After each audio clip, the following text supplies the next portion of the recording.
A ver, pensemos por un momento en esto. Dos mitades del mundo que no saben, pero que no tienen ni idea de que la otra existe. El viaje de Cristóbal Colón en 1492, bueno, no fue una simple expedición, ¿eh? Fue la colisión, el choque de esos dos mundos. Un momento que lo cambió absolutamente todo. Y hoy vamos a ver cómo pasó.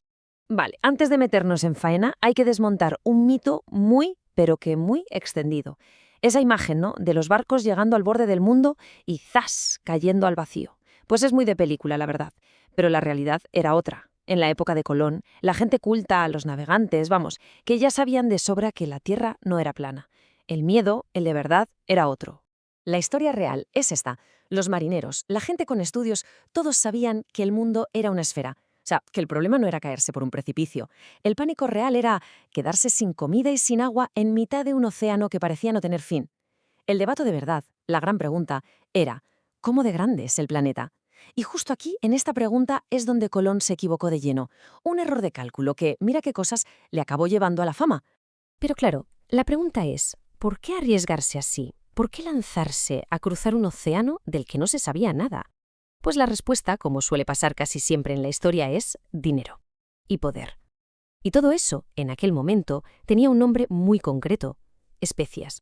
Ojo que cuando hablamos de especias no hay que pensar en el bote de pimienta de la cocina, no. Las especias eran el petróleo del siglo XV, valían su peso en oro, literalmente.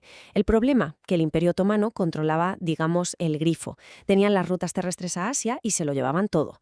Así que para reinos como España o Portugal, encontrar una ruta nueva por mar no era un capricho, era una necesidad, una cuestión de supervivencia económica. Y justo en este momento, en plena ebullición, es cuando aparece en escena un navegante genovés con una idea, con una idea que para muchos sonaba auténtica locura. Aquí está la genialidad o la locura de Colón, su empresa de las Indias. A ver, mientras los portugueses, que eran los expertos, intentaban llegar a Asia bordeando África, un viaje eterno, él propuso algo totalmente distinto: navegar hacia el oeste. ¿Por qué? Porque estaba convencidísimo de que la Tierra era mucho más pequeña de lo que se pensaba, que Asia estaba ahí mismo, al otro lado del charco, como quien dice. Pero claro, una cosa es tener la idea y otra conseguir la pasta. Y eso fue una odisea, vamos. Primero fue a Portugal, que eran los cracks de la navegación, y sus expertos muy finamente le dijeron que sus cálculos no cuadraban, que el mundo era mucho más grande.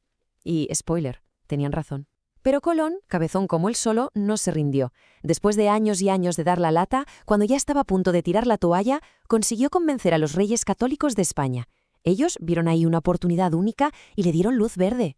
Y con la financiación asegurada, llegó el momento de la verdad: reunir barcos, tripulación y zarpar hacia un océano que para ellos era un folio en blanco. La flota era bastante modesta, 3 barcos. La Santa María, que era el buque insignia, una nao más grande y pesada, pero las verdaderas protagonistas iban a ser la Pinta y la Niña, 2 carabelas mucho más rápidas y manejables, ideales para meterse donde no se debía. Y a bordo de ellas unos 90 hombres, la mayoría andaluces, que se embarcaban en algo de lo que, sinceramente, nadie les garantizaba que fueran a volver. La parada que hicieron en las Canarias no fue para tomarse unas vacaciones, fue una jugada de ajedrez, una jugada maestra. Bajaron hasta allí para pillar lo que era una auténtica autopista de vientos, los alisios, que soplan directos hacia el oeste. Y a partir de ese 6 de septiembre, cuando dejaron atrás La Gomera, se acabó. Delante de ellos solo había una cosa: el inmenso y desconocido Atlántico. Y ahora hay que ponerse en la piel de esa gente. Llevan más de un mes viendo solo agua, agua y más agua. Las promesas de Colón suenan a cuento chino.